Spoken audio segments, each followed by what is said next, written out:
Hello बच्चों, welcome to are के explains. तो आज मैं लेके आ गया हूँ विलेन सॉल्यूशन चैप्टर का एक बहुत ही इंटरेस्टिंग सा टॉपिक, गैसों की द्रव में विलेयता, solubility of gases in liquids.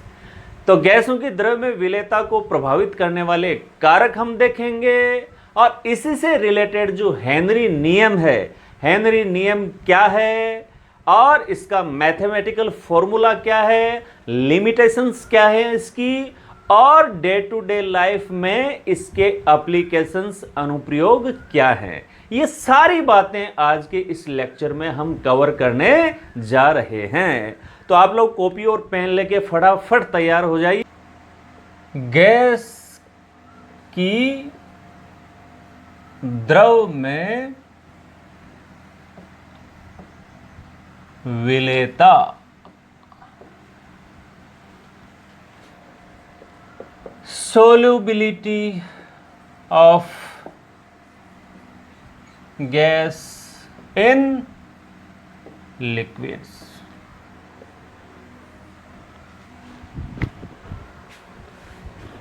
तो ठोस की द्रव में विलेयता पढ़ने के बाद नेक्स्ट ये आ जाता है अपने गैस की द्रव में विलेयता। तो इसमें आपको नोट करना है कि अधिकांश गैसें द्रव में विलय होती हैं और गैस की द्रव में जो विलेयता है उसको मोल प्रभाज, मोल फ्रैक्शन के रूप में ज्यादातर आजकल व्यक्त किया जाता है। और मोल प्रभाज, मोल फ्रैक्शन बहुत अच्छे से अपना किया हुआ है। वीडियो नंबर जो 2 है वो मोल फ्रैक्शन के ऊपर ही है। अच्छा, मोल प्रभाज के अलावा गैस की द्रव में विलेयता को बताने के लिए एक अवशोषण गुणांक और काम में लिया जाता है, अवशोषण गुणांक। तो अवशोषण गुणांक का क्या अर्थ है, इसको थोड़ा सा और समझ लेते हैं हम। बड़ा सरल है, बड़ा सिंपल सा है कि अवशोषण गुणांक का मतलब किसी भी गैस की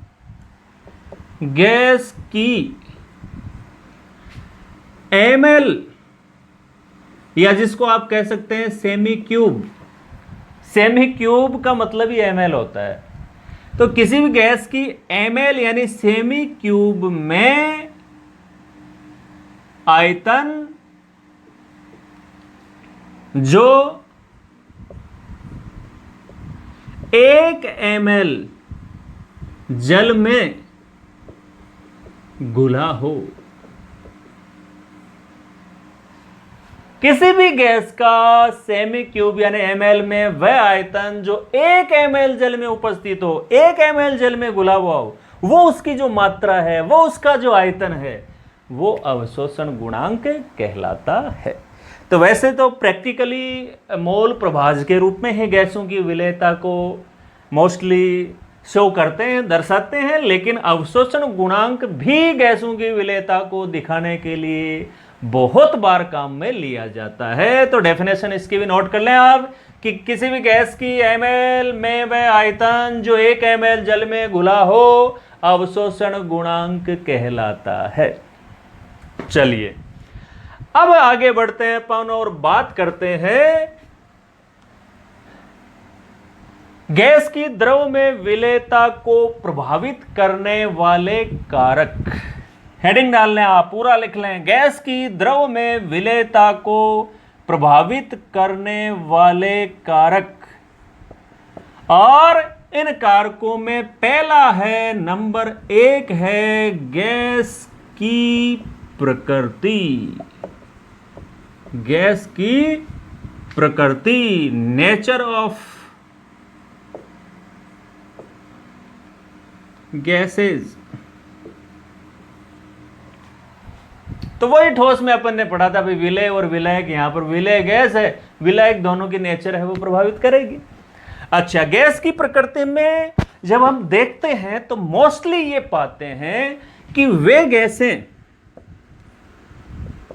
गैसें जो आसानी से द्रवित हो जाती हैं, आसानी से द्रवित हो जाती है। देखो किसी भी गैस के ऊपर यदि दाब बढ़ाया जाए तो दाब लगाने से गैस द्रव में बदल जाती है। तो आसानी से द्रवित होने का मतलब हो गया कि थोड़ा सा दाब लगाते ही अगर वो द्रव में बदल जाती है तो वो आसानी से द्रवित होने वाली है, और अगर ज्यादा दाब लगाना पड़े तब जाके वो द्रव में बदलती है तो वो कठिनाई से द्रवित होने वाली है। तो विलेयता के मामले में यह देखा जाता है कि वे गैसें जो आसानी से द्रवित होती हैं, या फिर अपन कहें कि विलायक, ओब्लिक लगा के आप लिख लेना, विलायक से क्रिया कर लेती हैं। जिस विलायक में उनको घोला जाए उसके साथ क्रिया कर लें वो, या ओब्लिक आप कहें कि आयनित तो हो जाती हैं, आयनों में बंट जाए, जैसे HCl है, आयनित हो जाएगी वो। ये जो तीन विशेषताएं हैं उनमें से एक विशेषता या तो वो आसानी से द्रवित हो जाती है, या फिर वो विलायक से क्रिया कर लेती है, या फिर वो आयनित हो जाती है, अधिक विलेय होती हैं, अधिक विलेय होती हैं। ये गैस की प्रकृति का ये सारांश है, ये कंक्लूजन है उसका। जैसे फॉर एग्जाम्पल इसमें अपन देखना चाहें तो जैसे NH3 है, NH3, SO2, HCl, ये तीनों ऐसी गैसें हैं जो आसानी से द्रवित होती हैं और इसलिए ये ज्यादा विलेय हैं। आसानी से द्रवित होने वाली गैसें हैं ये, इसलिए इनकी विलेयता अधिक है। जबकि ये जो गैसें हैं, जबकि तो आप क्या लिखेंगे इसमें पूरा कि NH3, SO2, HCl आसानी से द्रवित होने वाली गैसें हैं, अतः अधिक विलेय होती हैं। जबकि H2N2 की विलेयता बहुत कम है, क्योंकि H2N2 इनका द्रवीकरण करना कठिन है, ये कठिनाई से द्रवित होने वाली गैसें हैं, इसलिए ये कम विलेय होती हैं, लेस सोल्यूबल है ये। चलो, गैस की प्रकृति की बात हो गई। इसके बाद उस गैस को जिसमें घोला जा रहा है, हमारा जो विलायक है, सॉल्वेंट है, उसकी प्रकृति की ओर बात कर लेते हैं। तो दूसरा कारक नंबर 2 आप नोट करेंगे, विलायक की प्रकृति। विलायक की प्रकृति, नेचर ऑफ सॉल्वेंट। तो वही नेचर ऑफ सॉल्वेंट में जो ठोस में हमने पढ़ा था वही सेम चीज यहां पर आ जाएगी, वही प्रिंसिपल, वही सिद्धांत, समान समान को घोलता है, वो सेम चीज यहां पर आ जाएगी। जैसे तो इसमें अपन ये बात नोट कर लेंगे कि ध्रुवीय गैसें ध्रुवीय विलायकों में आसानी से विलेय होती हैं, आसानी से विलेय होती हैं या अधिक विलेय होती हैं। जबकि अध्रुवीय गैसें, अध्रुवीय विलायकों में, विलायक लिख दो, द्रव लिख दो, क्योंकि विलायक के रूप में द्रव है इसमें अपने पास, अध्रुवीय विलायकों में घुलती है। अब एक ऐसा एग्जाम्पल लेते हैं जिसमें दोनों बातें एक साथ क्लियर हो जाएंगी। ये विलायक नेचर की बात है, ये पहले समान समान को घोलता वाली बात पहले ठोस में अच्छी तरह से समझ चुके हैं हम, तो ज्यादा इसमें कोई स्ट्रेस देने की आवश्यकता है नहीं। एक एग्जाम्पल ऐसा लेंगे हम जिसमें दोनों बातें क्लियर हो जाएंगी कि HCl गैस बेंजीन की अपेक्षा जल में अधिक विलेय है। ये लो, ये दोनों चीजें आ गई इसमें। तो HCl है वो खुद ध्रुवीय है, पोलर नेचर है, तो वो बेंजीन की बजाय जल में ज्यादा घुलती है। क्यों? क्योंकि समान समान को घोलता है। जल खुद ध्रुवीय है, HCl खुद ध्रुवीय है, तो इसमें ज्यादा घुलेगी। वो बेंजीन है वो अध्रुवीय है, इसलिए उसमें बहुत कम विलय होती है। चलो, इसके बाद गैस की द्रव में विलयता को प्रभावित करने वाला तीसरा कारक, फैक्टर नंबर 3, और वो है ताप, टेम्परेचर। देखो, ठोस में हमने पढ़ा था कि भाई उसके घुलने की अभिक्रिया ऊष्माशोषी होती है तो ताप बढ़ाने से विलेयता बढ़ेगी, ऊष्माक्षेपी है तो ताप बढ़ाने से विलेयता कम होगी। लेकिन गैसों के मामले में क्या होता है, इसमें आपको नोट करना है कि गैस के द्रव में घुलने की क्रिया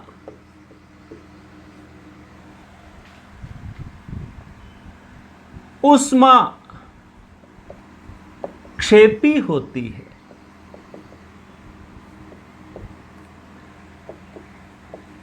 अतः ताप बढ़ाने पर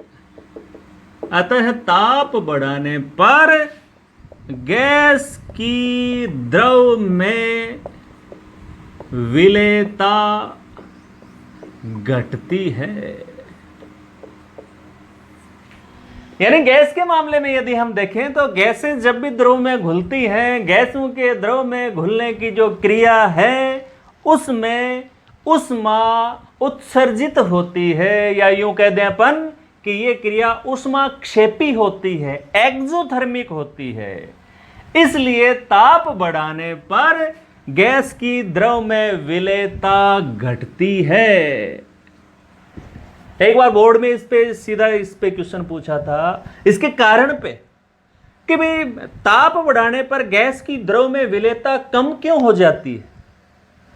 तो ये इसका जो बेसिक है वो अपने को लेना पड़ेगा कि गैस की द्रव में जो विलेयता है वो ऊष्माक्षेपी अभिक्रिया। दूसरा, इसको एक और ढंग से इसको एक्सप्लेन किया जा सकता है कि जो गैस के अणु द्रव में घुले हुए हैं, यदि हम ताप बढ़ाएंगे, यदि हम ताप बढ़ाते हैं तो ताप बढ़ाने पर अणुओं की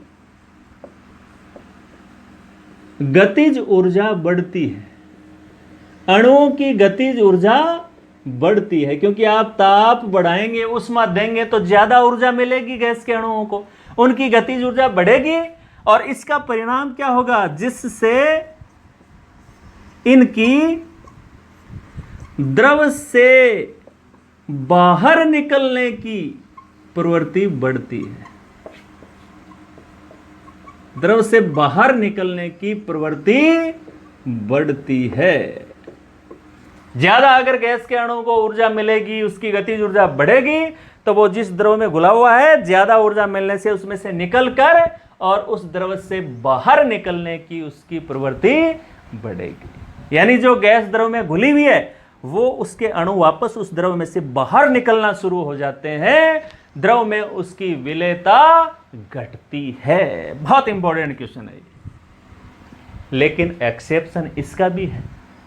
एक्सेप्शन अगर नहीं है तो फिर केमिस्ट्री का मजा ही क्या है।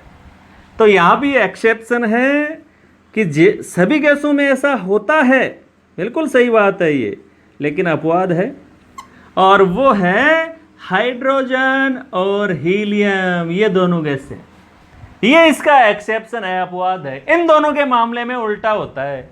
इनमें अगर हम ताप बढ़ाएंगे तो विलेयता कम होने की बजाय बढ़ती है।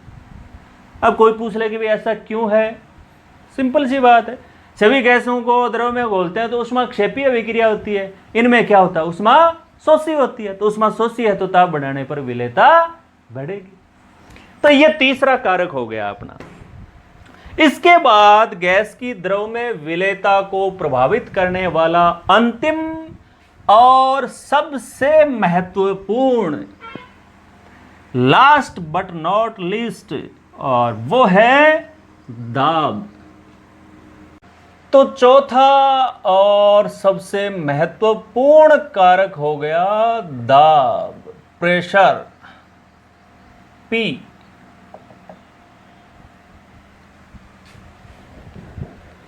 तो इसमें पहली बात तो अपने को यही नोट करनी है कि गैस की विलेयता दाब से सर्वाधिक प्रभावित होती है। 3 कारक पहले पढ़े अपन ने, गैस की प्रकृति, विलायक की प्रकृति और ताप। वे तीनों भी गैस की विलेयता को प्रभावित करते हैं, लेकिन गैस की विलेयता सबसे ज्यादा, गैस की विलेयता सर्वाधिक दाब से प्रभावित होती है। गैस की विलेयता पर सबसे ज्यादा जिस फैक्टर का असर होता है वो है दाब, प्रेशर। और उसमें आगे अपने को नोट कर लेना है कि इसे हेनरी नियम द्वारा व्यक्त किया जाता है। यानी किसी भी गैस की विलेयता पर दाब का कितना असर होता है, इसको बहुत अच्छे से एक्सप्लेन करता है हेनरी का नियम। तो दाब, और वो एक लाइन आ गई कि वे गैस की विलेयता दाब से सबसे ज्यादा प्रभावित होती है, इसे हेनरी नियम द्वारा व्यक्त किया जाता है। और इसके बाद नीचे इसी पॉइंट में अपना हेडिंग आ जाएगा हेनरी नियम, हेनरीज लॉ, जो कि गैस की द्रव में विलेयता को समझाने वाला बहुत अच्छा सा लॉ है, एक हेनरी नियम, हेनरीज लॉ। क्या कहता है ये नियम? नियम की जो भाषा है आपको अलग अलग जगह अलग अलग ढंग से ये लिखी हुई मिलेगी, लेकिन जो डेफिनेशन अपने को इसकी करनी है वो बिल्कुल सरल है।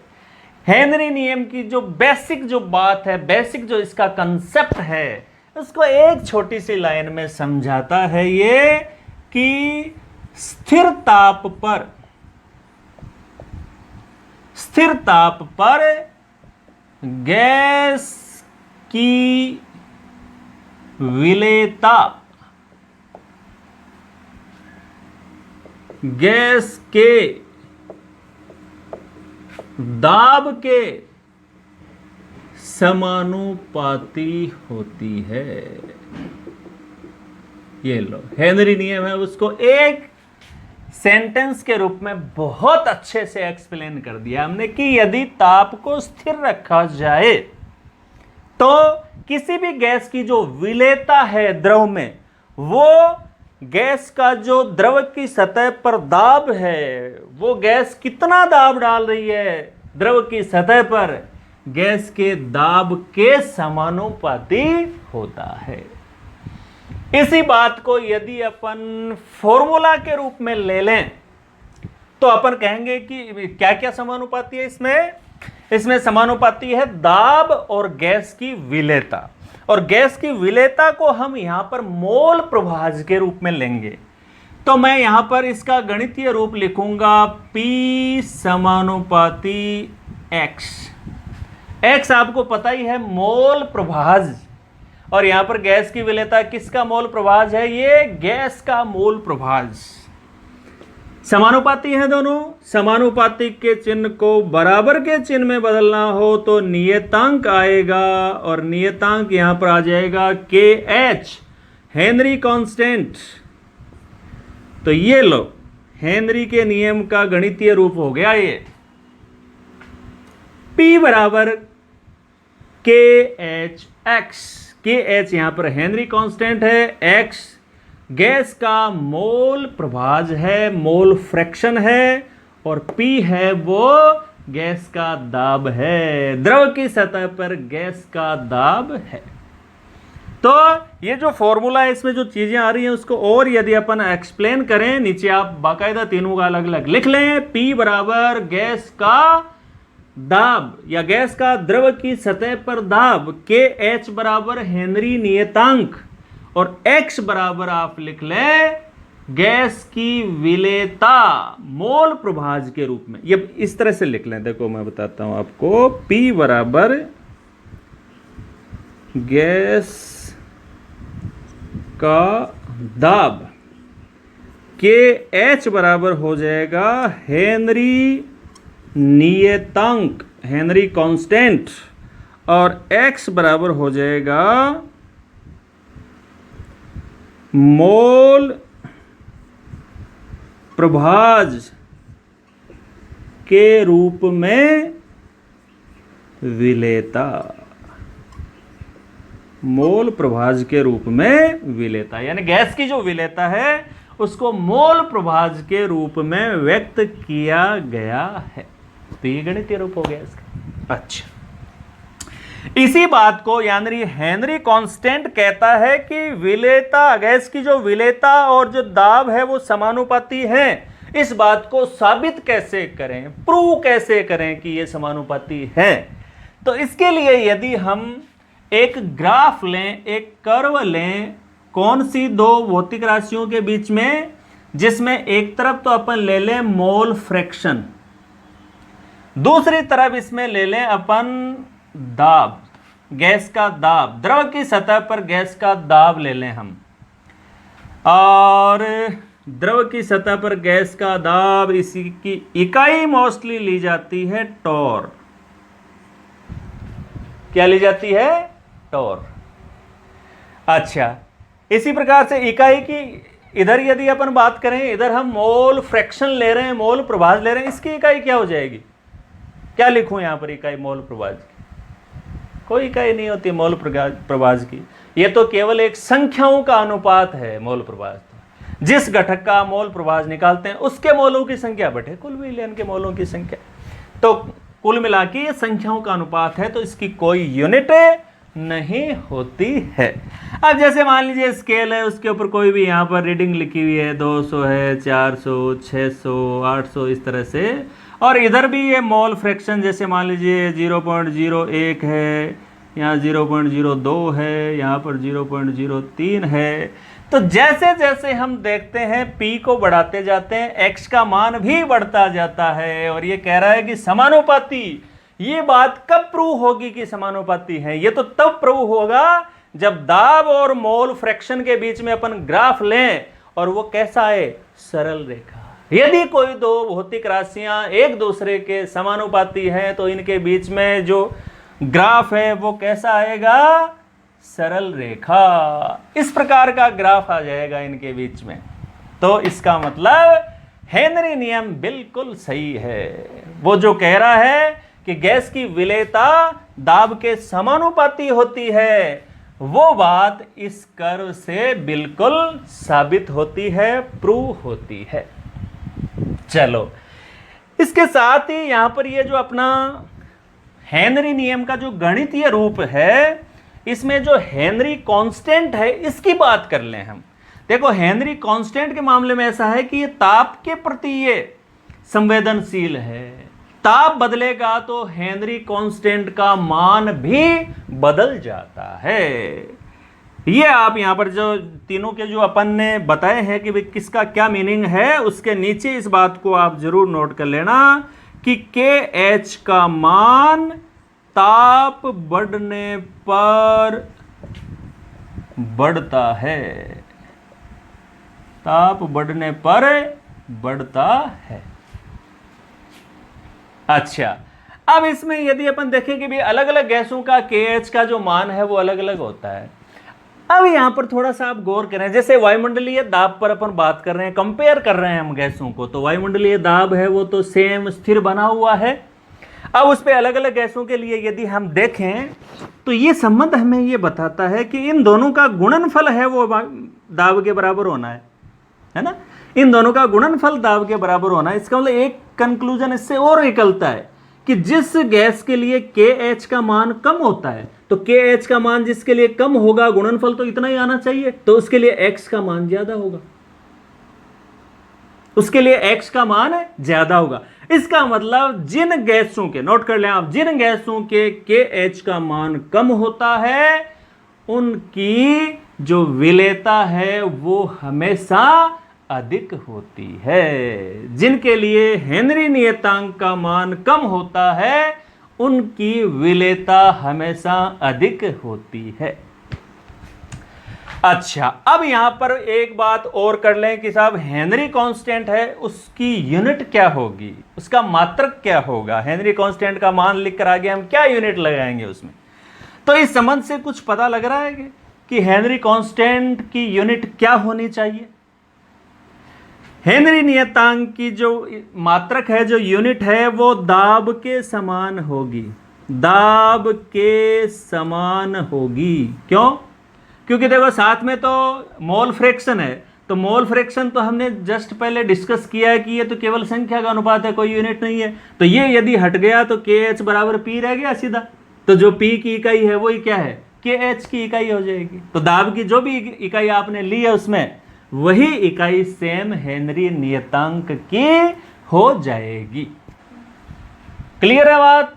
चलो, अब हेनरी नियम को अच्छे से समझने के बाद अब हम आगे बढ़ते हैं, बात करते हैं हेनरी नियम की सीमाएं क्या हैं, इसकी लिमिटेशंस क्या हैं, यानी हेनरी नियम को कौन सी कंडीशंस में अप्लाई किया जा सकता है।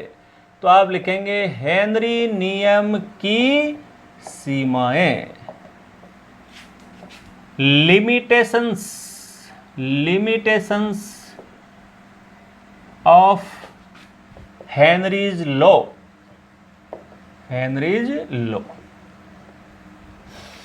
तो कुछ लिमिटेशंस हैं इसकी, हेनरी नियम को अप्लाई करने के लिए क्या क्या लिमिटेशंस हैं उसकी बात करते हैं। पर बिल्कुल शॉर्ट में देख लेते हैं इसमें कि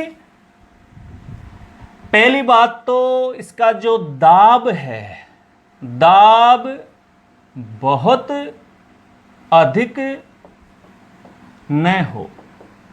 दाब बढ़ाते जाएंगे, विलेयता बढ़ती जाएगी, लेकिन यदि दाब का मान बहुत ज्यादा ले लिया आपने तो वो जो समानुपाती वाली बात है वो नहीं रहेगी। इसका मतलब यदि आपको हेनरी नियम अप्लाई करना है तो ये ध्यान रखना कि जो प्रेशर है, जो दाब है गैस का, वो बहुत ज्यादा न हो। नंबर 2, ताप बहुत कम न हो। इसमें अपन बात कर रहे हैं कि वे स्थिर ताप पर ये सारा का सारा संबंध अपन देखते हैं, तो लेकिन वो स्थिर ताप है वो बहुत कम नहीं होना चाहिए। अगर टेम्परेचर बहुत कम ले लिया आपने तो हेनरी नियम उस पर अप्लाई नहीं होगा। नंबर 3 बात, जो भी गैस द्रव में आप घोल रहे हैं वो गैस है वो द्रव या विलायक के साथ, गैस द्रव के साथ क्रिया न करे, क्रिया न करे, ये जरूरी है। आपने कोई ऐसा विलायक ले लिया, ऐसी गैस ले ली कि वो गैस तो तुरंत विलायक के साथ क्रिया करके कोई तीसरा यौगिक बना दे, तो फिर वो घुलने वाली विलेयता वाली बात है, वो तो कंसेप्ट ही खत्म हो जाता है।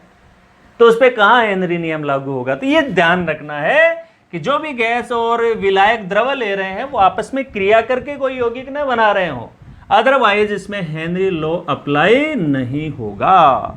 और नंबर 4 हो जाएगा कि जो वेलेन है, वेलेन तनु होना चाहिए, डाइल्यूट होना चाहिए। ये बात शुरू में अच्छे से समझ ली थी हमने कि जिस विलेन में विलेय की बहुत कम मात्रा होती है वो तनु या डाइल्यूट होता है। तो हेनरी लॉ को अप्लाई करने के लिए ये 4 शर्तें अपने को ध्यान में रखनी है। ये 4 इसकी लिमिटेशंस हैं। इन लिमिट्स को क्रॉस किया तो फिर हेनरी नियम को अप्लाई नहीं कर सकते।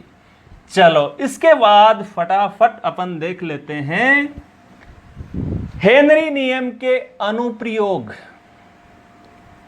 हेनरी नियम के अनुप्रयोग, अनुप्रयोग यानी एप्लीकेशंस।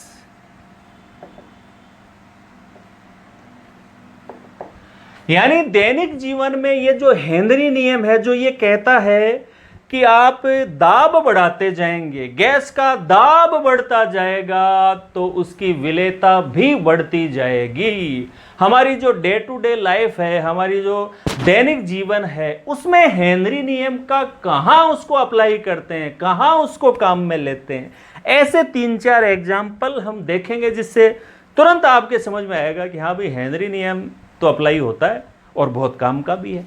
जैसे पहला एप्लीकेशन या पहला अनुप्रयोग इसकी बात करें वो ये है कि मृदु पेय,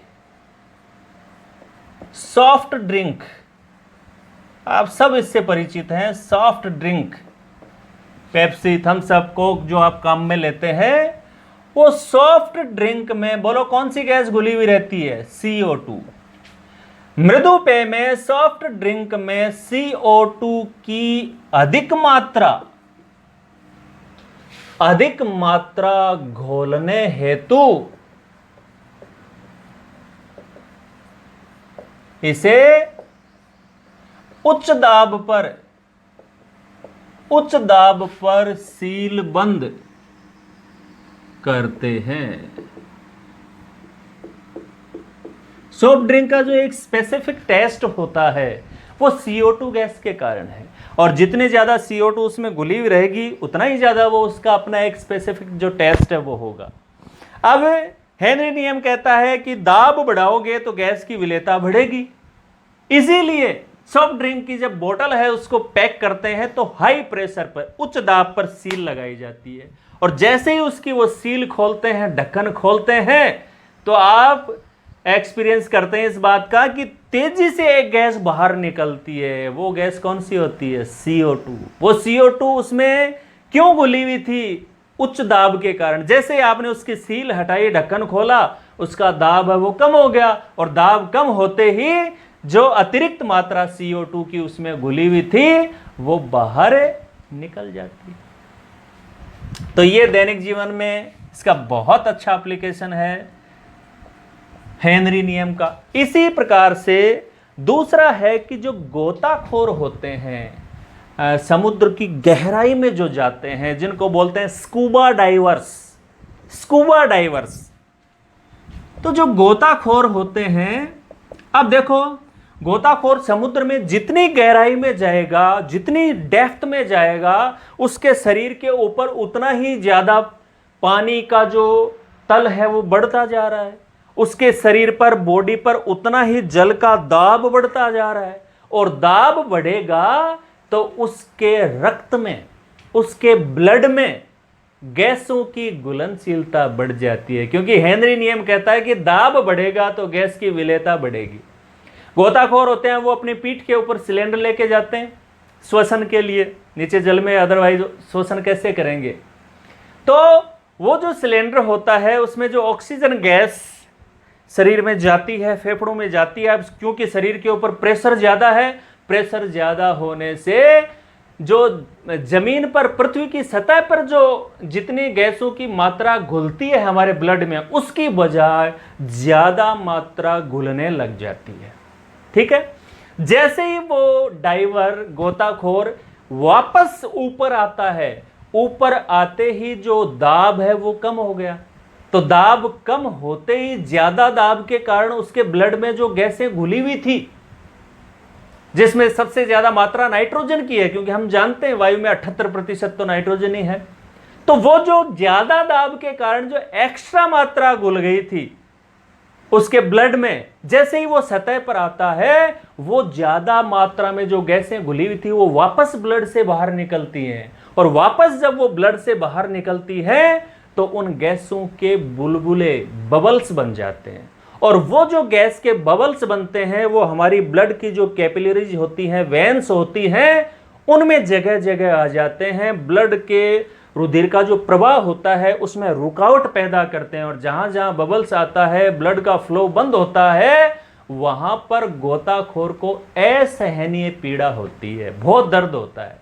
और अगर वो बाय द वे वो बबल ऐसी जगह पे आ गया, जैसे ब्रेन के सर्कुलेशन में कहीं पर आ गया, ऐसी जगह आ गया जहां पर कंटिन्यूस ब्लड फ्लो बहुत जरूरी है, ऐसी जगह अगर आ गया और उसने ब्लड फ्लो में बाधा डाल दी, तो डाइवर या गोताखोर जो है उसकी मृत्यु भी हो जाती है। मेडिकल की भाषा में ये जो कंडीशन है उसको कहा जाता है बैंड्स। इस सिचुएशन का नाम है बैंड्स। तो जो डाइवर्स हैं, जो गोताखोर हैं, उनको बैंड्स प्रभाव से कैसे बचाया जाए, इसके लिए क्या करते हैं कि उनको जो श्वसन के लिए जो सिलेंडर देते हैं उसमें हीलियम मिक्स कर देते हैं। हीलियम की खास बात होती है कि ये ब्लड में घुलती नहीं है। उच्च दाब पर भी ये जल उसमें रुधिर में विलय नहीं होगी। तो रुधिर में विलय वो नहीं होगी तो वापस ऊपर आएंगे, सतह पर आएंगे तो दाब कम होने पर वो बबल्स बनने वाली वो सारी समस्या ही खत्म हो जाएगी। तो गोताखोरों को बैंड्स प्रभाव से बचाने के लिए, श्वसन के लिए उन्हें हीलियम मिश्रित ऑक्सीजन दी जाती है। तो ये भी सारी की सारी जो प्रक्रिया है वो हेनरी लॉ के ऊपर आधारित है। इसके बाद तीसरी हम बात करें, हम गहराई में तो चले गए, अब ऊंचाई पे और चलते हैं। तो जो पर्वतारोही होते हैं, पर्वतारोही हुए हैं क्लाइंबर्स, वो इसके अलावा ऊंचे स्थानों पर, जिसको मैं कहूं हाई एल्टीट्यूड,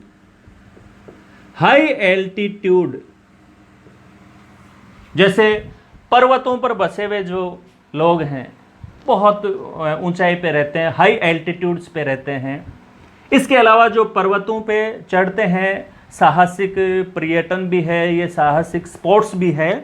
तो ये दोनों ही तरह के जो लोग होते हैं, उनमें क्या देखा गया है कि हाई एल्टीट्यूड पे रहने वाले जो लोग हैं उनमें सोचने की जो क्षमता होती है, लगातार यदि हाई एल्टीट्यूड पर कोई व्यक्ति रहे तो उसमें जो सोचने की क्षमता है वो कम हो जाती है, कमजोरी आ जाती है। क्यों? क्योंकि जैसे जैसे हम पृथ्वी से ऊपर की ओर बढ़ते हैं, दाब, वायु दाब कम हो जाता है, और ऊंचाई पर जाएंगे वायु दाब कम हो जाएगा तो हमारे ब्लड में ऑक्सीजन कम घुलेगी। दाब कम तो गैस की विलेयता कम, और ऑक्सीजन अगर पर्याप्त नहीं मिलेगी, मस्तिष्क को पर्याप्त मात्रा में ऑक्सीजन नहीं मिलेगी तो पर्याप्त मात्रा में ऊर्जा नहीं बनेगी कोशिकाओं में, और ऊर्जा नहीं मिलेगी तो कोशिकाएं अपना कार्य प्रॉपर ढंग से नहीं कर पाएंगी। और ये जो ऑक्सीजन की कमी वाली जो सिचुएशन आती है हाई एल्टीट्यूड्स पर, इसको बोलते हैं एनोक्सिया। इसका नाम होता है एनोक्सिया। इसीलिए जैसे कारगिल या अन्य जो हाई एल्टीट्यूड वाली जगह है, वहां पर हमारे जो सैनिक होते हैं, सोल्जर्स होते हैं, उन्हें ज्यादा लंबे टाइम तक नहीं रखते हैं, उन्हें बार बार चेंज करते रहते हैं। लंबे टाइम तक अगर उनको वहां रखेंगे तो एनोक्सिया की समस्या उसमें आ जाती है। तो ये हमने देखा हेनरी नियम, और जो हमारी डे टू डे लाइफ है उसमें उसके एप्लीकेशन। तो मैं समझता हूं आज ये जितने भी कंसेप्ट अपन ने लिए, ठोस की द्रव में विलेयता, गैस की द्रव में विलेयता, उनको बहुत अच्छे ढंग से आपने लर्न किया है। सारी चीज़ों के अच्छे से नोट्स बनाएं, कंसेप्ट को समझें, और जो भी समस्या इसमें आए, कोई बात आपके समझ में नहीं आ रही हो, उस बात को आप मुझ तक जरूर पहुंचाएं। पढ़ते रहें, मेहनत करते रहें। Best of luck.